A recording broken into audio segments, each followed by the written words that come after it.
After we saw the Allen Potato King in the giant farm of Sign, and after they harvested a large amount of potatoes, our friend harvested half the farm in 5 minutes, haha. After that, Olivia and he settled down and lived together for a long time. But one day, the cave caught fire and destroyed the entire village, including the crops, because of the volcanic ash. Unfortunately, Olivia died from a lack of food, which was incredibly sad. 15 years later, Aelin harvested his entire farm, which was full of potatoes, carrots, cabbages, and everything. On his way to the royal capital, Alan saw a group of adventurers tickling a giant dragon, but our friend saved them with the legendary carrot, the explosive carrot, haha. Then continued on his way to the capital as if nothing had happened. Later on, Alan saved Valis from a mysterious person who turned out to be the princess of the kingdom. She offered him money, land, and many other things. But surprisingly, our friend refused, because he wasn't interested and he ran away, haha. His entire life revolves around potato farming, my friend. After some time, the Demon King Romeo appeared and kidnapped the king. They were about to kill him, but of course, our friend stormed the place and wiped out Romeo and all the demons. Truly, the potato legend is invincible. After a long discussion and a lot of talking with the king, Aelin decided to help them and registered with the Adventurers Guild, all in exchange for the giant piece of land he received from the king.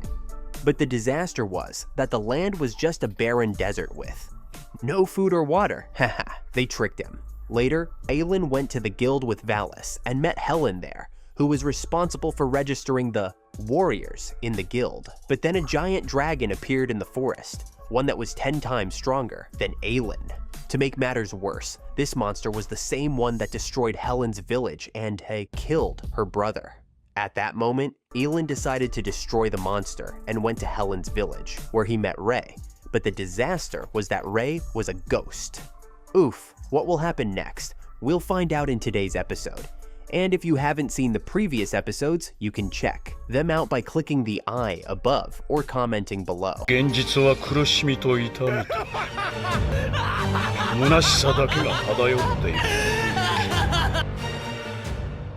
Valis says to Aelin, "What on earth are you talking about? Who are you speaking to?" Ellen, surprised, asks her, "Can't you see this child?" Ray responds, "Unfortunately, I am a ghost, and I have been, waiting for a long time for someone to come to this village. But tell me, how do you have that magical cloak?" Aelin replies, "I got it from a girl working at the Warriors Guild named Helen." Ray then says, "That explains it. That's why you can see me.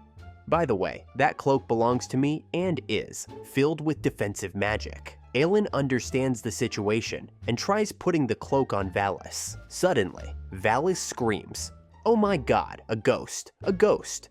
There's a flying ghost." Ellen quickly covers her mouth to stop her from screaming, and Ray introduces himself as Helen's younger brother. Ray then tells them, "Unfortunately, Helen is the only one who survived from this village." Aelin responds, "But Helen has no memories of her past." Ray explains, "That's because she used a strange magic on herself to seal her memories so she wouldn't remember anything." Ray then asks Aelin to protect his sister from the giant dragon. Aelin, puzzled, asks why. Ray begins to explain. In the past, Ray was practicing sword fighting alone in the forest, but slipped and fell on his face. Helen arrived at his location and started treating him, telling him to stop playing around or he'd hurt himself. She also said they should return to the village. Suddenly, the black dragon appeared and destroyed the entire village. By the time Ray and Helen returned to the village, everything was in ruins, and the dragon was busy killing all the humans. What a disaster. Ray and Helen decided to flee, or they would meet the same fate as the rest of the villagers. They ran into the forest, but the disaster was that the dragon found them and started scaring them as it fed on fear. Suddenly, Helen fell to the ground. Ray tried to save her, but the dragon reached her and was about to kill her. However, Ray threw a knife at the dragon's eye. But to his surprise, the dragon wasn't affected at all. The tragedy was that the dragon killed Ray right in front of Helen, a truly sorrowful moment. The dragon then said to Helen, "Yes, let's enjoy this. I've killed many humans, so I'll let you live. But in 15 years, I will return, kill you, and destroy the entire city." And indeed, the dragon disappeared and Ray died at the hands of the black dragon, while Helen lived in shock from her brother's death. The sadness, my friends, is overwhelming. Back to Aelin, Ray explains that the dragon intentionally leaves one person alive so that they can tell the rest of the people what happened, spreading fear among them. After some time, the dragon returns to feed on their fear, a terrifying and brutal method, honestly. Ray asks Ellen to save his sister and the city, but Aelin says, "Unfortunately, that dragon is 1,000,000 times stronger than me, and there's no way I can kill it alone." Ray responds, "You don't need to use strength." Aelin, surprised, asks, "What do you mean?" Ray explains that since the dragon feeds on fear, they should fight it with the power of justice and friendship. This suddenly turns into a scene from Space Toon or Fairy Tale, where the hero gets cornered and then, oh, the power of friendship saves the day, haha. And so, Ellen picks up Valis like a sack of rice and flies, my friend. All of this because Helen will turn 15 that day. Valis shouts, "What's wrong with you? At least carry me like a princess." Aelin replies, "Sorry, but this is the fastest way to harvest potatoes. I mean, to escape." After a few minutes, they arrive at the capital. Valis says, "I'll gather all the soldiers and protect the capital. You protect Helen." They part ways, but by that time, Helen was in the forest, and the disaster was that she had been drugged by the monster and was walking slowly toward it. Suddenly, the dragon appeared and said, "As I promised, I've returned after 15 years, and now I will feed on your fear and kill all your friends." Helen was frozen with fear, remembering everything about her past. The dragon worsened the situation by saying, "You are the reason your brother died and the village was destroyed."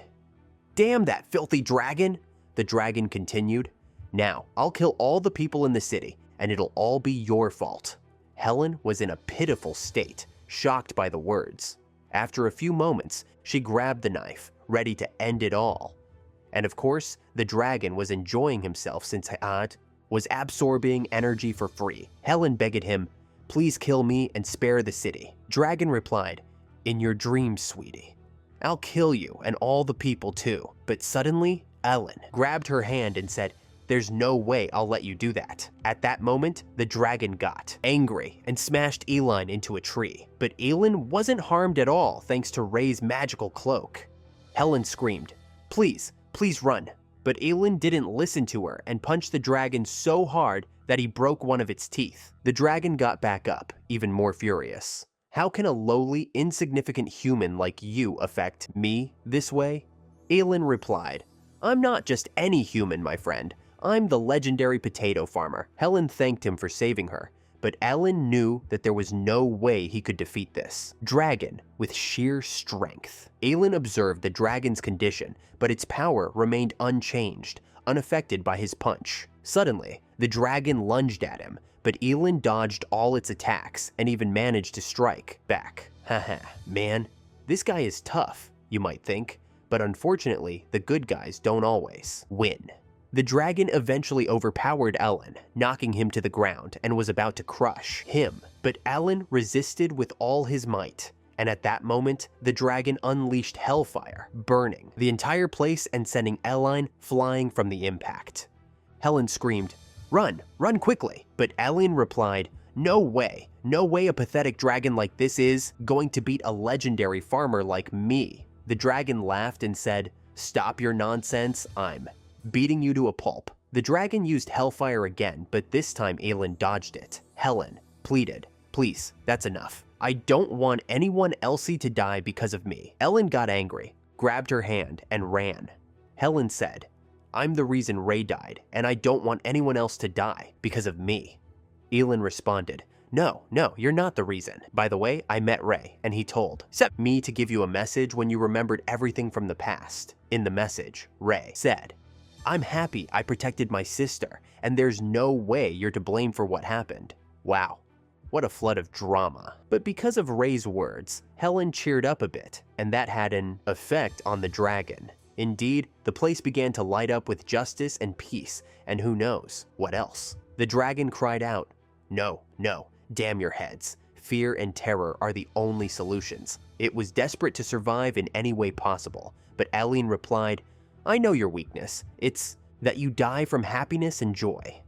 What is this, people? Where's the action? Where's the potatoes? I mean, where's the excitement? Ha ha ha. Suddenly, the dragon became extremely nervous and attacked Ellen with all its might. But of course, Ellen delivered a punch that completely destroyed it, shattering it, my friend. This was the same thing that happened with Romeo, the Demon King, remember? And within moments, the dragon turned to dust. Helen checked on him. "Are you okay? Let me see your wounds." Elin said, "No need, I'm perfectly fine." But suddenly, Helen stabbed him with a knife. What on earth just happened? Ellen was shocked. How, why, and what just happened? But Helen let out a terrifying laugh. What in the world just happened? Aelin tried to drink the healing elixir, but unfortunately, he slipped and it fell out of his hand. Damn, bad luck. Suddenly, Helen attacked him, but Ellen barely dodged her, shocked and confused. No way. What's going on? How is Helen attacking me? It turns out that the black dragon had entered Helen's body before it disappeared, but Ellen didn't know that. Helen said, "Unfortunately, I wanted to kill you quickly, but it seems I've failed. No matter, you'll die, from the bleeding anyway." But Ellen wasn't one to give up easily. He tried to use his healing magic, but Helen didn't give him a chance, attacking him again. Suddenly, a giant white dragon appeared and saved Elin. Helen got extremely angry and said, "Finally, you've woken up, Mirage." Oh boy, the excitement is ramping up, my friend. To explain, Mirage is a legendary dragon like the black dragon, but he's the good version. Ellen was completely shocked and couldn't understand anything. Just a moment ago, Helen attacked him, and now a white dragon appears? Poor guy, his mind was blown. Mirage said to him, "Focus, the black dragon is controlling this girl's body." Aelin was stunned, and Maleficent, the black dragon, said, "Unfortunately, I wanted to have a little fun, but I was caught too quickly. No matter, I just need to kill you now." Mirage told Aelin, "Use my power and defeat this demon." And indeed, Aelin absorbed all of Mirage's power, and because of this immense power, his body healed completely. But as a result, Mirage couldn't do anything else at that moment. Meanwhile, in the capital, Valis was gathering all the knights and adventurers in the kingdom, instructing the guards, "We will protect the gates, and the moment the demon appears, we'll attack him with all our might." Wow, they're sitting comfortably behind the walls while our hero fights the dragon alone in the forest. What a betrayal, my friend. Back to Ellen, Mirage said, "Unfortunately, the girl's body won't last long. You need to destroy the demon quickly, or her body will be completely destroyed." The demon seized the opportunity and taunted Elin. "It seems this girl is important to you. What will you do now? Surely you won't kill her, right?" Suddenly, Elin punched Helen hard in the stomach. Haha. Wow, what's happening here? The demon was shocked. No way, you're going to kill this girl." Elin replied, "I would never kill her, but I will destroy you and save Helen." This was all because Ellen noticed that Helen was trying to send him a message, even though her body was under the demon's control. The message was, "Please kill this demon at any cost." After a few moments, the cunning demon tricked him and used all its power to enter Ellen's body. But the funny part was that when the demon entered Ellen's mind, it found nothing at all. Haha. Ellen's mind was completely empty, but then it suddenly saw someone working, planting and plowing the land. It turned out that Ellen's entire mind was focused on potatoes and carrots. Haha. And all he cared about was farming and harvesting potatoes. The demon was shocked. No way. How did I take over this guy's body and all his thoughts are just about tomatoes and eggplants? Suddenly, Aelin repelled the demon's attack and forced it out of his body. At that moment, Mirage used all his power to destroy the demon completely, and then he disappeared as well. What a strange battle! On the second day, Ellen woke up to find Helen and Felice sitting next to him. When Felice saw that he had woken up, she was overjoyed, exclaiming, "Finally, you're awake." Elin asked Helen about what happened to the demon. Helen replied, Thanks to you and Mirage, the demon disappeared completely. But unfortunately, Mirage used all his strength and vanished afterward. Felice was shocked. Could you really be talking about Mirage, the legendary dragon? Ellen confirmed. Yes, Mirage suddenly appeared and saved me from the demon. Felice understood the situation. Ellen then asked Helen, "By the way, is your body okay? I mean after the demon possessed you?" Helen assured him, No, I'm fine. Look, I've even gained something from it," and she transformed her hand into a dragon's hand. Ellen was shocked. "Oh no, the demon is still here. We need to kill him right away." Helen replied, No, silly. The demon is completely gone. But because of him, I gained this power, and I can hide it too. She then returned her hand to normal. Both Ellen and Felice were amazed. Helen continued, "Not only that, but I can also transform my legs," she joked, showing off her new powers. Helen then said, "Since this demon killed so many people with his dark powers, now I'm going to use those powers to save everyone." She joked that the demon must be furious now, then asked, "By the way, who's this girl?" Ellen got nervous and didn't know what to say, but Felice quickly responded, "I'm his childhood friend, and my name is Felicia." Ellen added, Yeah, she's from my village too." And Helen believed them. Suddenly, a group of adventurers entered the room and started congratulating Helen and Ellen for defeating the world's strongest monster, the Black Dragon. One bald adventurer said, "I didn't think you could have killed that monster on your own." Luke chimed in, "By the way, if I had gotten there before you, I would have destroyed that monster with a single blow." Lamia replied, "Yeah, right. You were struggling with a tiny goblin yesterday." The banter continued until the old lady scolded them. "Quiet down, all of you. Ellen must be tired after that mission." But Ellen insisted, No, I'm perfectly fine and not feeling tired at all." Jack then suggested, "We should celebrate with some watermelon juice." Everyone agreed, and Jack joked with the guildmaster, "Of course, it'll be on your tab, right?" The guildmaster protested, "No way," but Jack responded, "Come on, one of your guild members defeated the strongest monster in the world. You're going to get a lot of rewards from the kingdom for this." But Felice, who was usually a bit scatterbrained, blurted out, No, it'll be on me. I mean, the princess." She quickly corrected herself, realizing she almost gave herself away. The next day, they all celebrated the demon's defeat. Luke asked Ellen, "What are you drinking?" Ellen replied, "Lemonade with mint, my friend. It's so refreshing." They all started chatting, but Elin was lost in thought, thinking, Finally, tomorrow is the potato harvest day. Felice noticed he was distracted and said, "Stop thinking about farming and try to have some fun for once." Elin responded, "I do have fun. In the fields." Felice thanked him for saving the capital and said, "I always knew you'd save us from that demon." Suddenly, they saw Helen showing off her new abilities to everyone, transforming her arms and legs into dragon limbs. What a show-off. The next day, Ellen returned to his village to harvest his crops and asked Testa to help him. They harvested the entire field. Ellen then apologized to Testa. "Sorry for always asking you to help with these things." Testa replied, No, I enjoy being with you. That's true friendship." Testa then asked, "By the way, how are you going to manage both, this land and the one in the capital? You'll have to leave one of them, right?" Ellen replied, "No way. I love farming too much to leave any land empty." Suddenly, the postman arrived at lightning speed. It turned out his name was Rex and handed Elin a letter from his father. Elin was surprised and asked, "How did you find me?" Rex replied, "That's my job. Even if you were at the ends of the earth, I'd still find you. The postman's job is never done." Elin read the letter, but the problem was that it was written in terrible handwriting, like chicken scratch. In the letter, Seon, Ellen's father, pleaded with Ellen, "Please visit us, or Lucica will kill me. Help me, I'm begging you." This was more like a cry for help than a letter. Seon continued, "I even left money for the trip." Ellen asked Testa what he thought.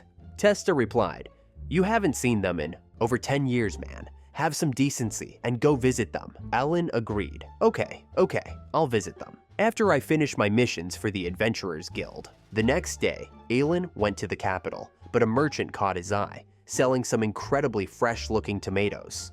Being a farmer, Elin was immediately interested. He tried one and was blown away by its flavor. "Where did you get these? Who grew them?" he asked excitedly. The merchant told him to calm down, saying, "It's just a tomato, don't make a big deal out of it." But Ellen insisted, "No, this is a legendary tomato, and as a farmer, I need to know everything about it." The merchant finally explained, "These tomatoes come from the village of Logos. They use a rare and powerful fertilizer, and that's why." But before the merchant could finish, Elin dashed off, flying towards the guild. He told Helen, "I need to go visit my family right now." Helen was shocked. "Wait, are you leaving? The guild? Is it because of me or one of the other adventurers?" Ellen explained, "My family lives in the village of Logos, and I need to visit them. Plus, I have to find out what kind of fertilizer they're using in their farming." Helen sighed with relief and said, "Why didn't you just say so? Sure, I'll assign your missions to someone else in the guild." Aelin was shocked, "But those are monster hunting missions." Helen reassured him, "Don't worry, I've defeated plenty of monsters with the powers I got from the demon." So, Ellen set off to visit his family. Suddenly, Felice appeared in front of him and said, "You're going on a mission, right?" Ellen replied, No, I'm just going to visit my family." Felice insisted, "Then I have to come with you." Ellen declined, saying, "No, that's impossible." Felice got upset, and Ellen quickly reassured her, "I'll be back in a few days for my fields." Felice cheered up and asked again, "Can I come with you?" But Ellen had already run off, laughing to himself. "When it comes to farming, I even forget my own. Bother." Elin set off toward the village of Logos, excited to get his hands on that legendary fertilizer. But suddenly, a giant monster appeared and attacked him. Fortunately, a mysterious warrior appeared out of nowhere and saved Elin from the monster. Alan was completely exhausted and terrified of the monster. The girl asked if he was okay. Alan, unable to stand due to fear, admitted that orcs had given him a psychological complex. The girl gave him some water to calm down, and Alan thanked her for saving him. Rory was the name of her. She asked why someone like him, who seemed so weak, was wandering in such a wild forest alone. Alan explained that he was working as an adventurer too. Rory was shocked that he was an adventurer, but was so weak, and the orc had really beaten him up. Alan admitted that he had a phobia of monsters. Rory asked where he was headed, and Alan replied he was going to a village called Logos. Rory said she was also heading to that village and suggested they go together. Alan was surprised by her trust in him. Rory asked what he would do. Alan said it was impossible to reach the village in one day, so they would have to sleep in the forest, where monsters might attack them. Rory assured him she would protect him and warned him not to try escaping, or she would beat him. Alan thought Rory was serious and was worried. Rory clarified she was just joking. Rory asked why Alan was going to Logos. Alan said he wanted to buy a special fertilizer. Rory didn't understand what he meant by special fertilizer. Alan started explaining how the fertilizer enhances the quality of tomatoes and increases their vitamins, which overwhelmed Rory. She said she wasn't interested in that. Rory then mentioned she had no place to live and no friends or family. Alan was surprised and offered her some of his food, which Rory found impressive. She started cooking some potatoes, and Alan was thrilled with the taste, explaining the mix of potatoes, tomatoes, and carrots. Rory told him to stop treating it like a chemistry lesson and just eat. Rory explained she was a wandering adventurer who took on monster hunting jobs. She had heard from a merchant that Logos was full of demons, and many people had seen them. Alan wondered why the Adventurers Guild hadn't addressed the issue. Rory said no one remembered much about them, so the guild couldn't solve the problem. Alan was curious why she risked her life with such dangerous missions. Rory revealed she was a descendant of the legendary hero who killed the Demon King. Alan was shocked to hear that she was the granddaughter of that hero. Rory said that's why she needed to eliminate these demons. They agreed to sleep where they were that night. Alan spread out his blanket to sleep outside, but Rory insisted he couldn't sleep alone due to potential dangers like orcs. Alan, frightened, went into the tent where Rory had already made herself comfortable. Rory's constant movement disturbed Alan, but he managed to sleep eventually. The next day, they arrived in Logos, and Alan was still sore from the night before. Rory thanked him and suggested they travel together after he finished his business. She gave him a map of a hotel where she would be staying. Alan went to Cyan's house, but suddenly a giant rocket launched him and wiped out part of the city. It was Lucica, who hugged Alan tightly, causing his ribs and neck to hurt. Lucica was emotional, saying she had been waiting for him for a long time. Alan thought. Lucica was the best cook and cleaner, but she was also very strong. He begged her to let him breathe. Sayan saw someone strange with Lucica and got furious, punching Alan and breaking his teeth. Sayan said he didn't know who Alan was, but couldn't tolerate anyone speaking to Lucica like that. Lucica was enraged and told Sayan that Alan was her son. Sayan was terrified and apologized, saying he was only protecting her. Alan told Sayan he was indeed his son, not a stranger. Lucica then dragged Sayan into the house, and Sayan begged Alan to tell everyone his story. As usual, Sayan got a legendary beating. After that, Alan came home and saw a lot of food, and Lucica started eating everything. Sane was sitting on the ground eating burnt chicken. What a sad scene, my friends. Let's return to Ellen. Lucica tells him that she made a lot of food, and he has to try everything. And indeed, Ellen ate a bit, but said that even Rory couldn't make food this sweet. But the problem was, Lucica heard Rory's name and said, "Of course my food is better, but who is this girl? Could she be your girlfriend?" Ellen was extremely nervous. Suddenly Sane said, "Finally we'll have many grandchildren." But then Lucica grabbed Sane and broke his back in half, and then she continued to beat him. What is this terror, guys? He's married to Juna Sina. Ellen was shocked and didn't know what to do, but he told them that Rory was a girl he met on the road, nothing more. Lucica stopped beating the poor guy and said to Ellen, "I guess I got carried away with my imagination." Oh my god, the poor guy was totally wrecked. Ellen thought, wow, what would have happened if I had brought Phallus with me? Lucica told him, "Don't think about another girl." Ellen was terrified and said, "No, I don't know any girls at all. What a nightmare." After hours, Ellen was sitting with Sayan in his room. Sayan thanked him for saving his life, but the problem was there was a teacher's slap mark on Sayan's face, red and rusty. Ellen said it was strange that Lucica had changed and become more aggressive. Sayan told him, "Unfortunately, it's all because of you. Lucica couldn't live away from you." Ellen apologized a million times, realizing that the poor guy had been living in hell. Sayan said, "Anyway, I heard you came for a mission, right?" Ellen said, "Exactly. I came for the legendary fertilizer." Sane told him the fertilizer was located on the outskirts of the city. Ellen asked if he could show him the location on the map, and indeed, Sane pointed out all the places. But he asked, "Is this place really the Rory Hotel?" Sane was surprised, but there were no hotels in that place to begin with. Ellen was surprised and asked, "Have you seen demons in this city?" Sane said, "No, there are no demons in this city, and no one has seen a demon before. Even if a demon appeared, Lucica would know." Ellen wondered what was wrong with Lucica, and Sayan hesitated, saying, "No, there's nothing at all. Anyway, you need to rest now." Ellen agreed and lay down on the bed next to Sayan. Sayan was shocked and said, No, this is my bed." Ellen told him, "I'll sleep here. There's no way I'm going to the other room," because Lucica was sitting on the bed waiting to talk to Eline for a while. Ellen told him, "Unfortunately, I'm sleeping here.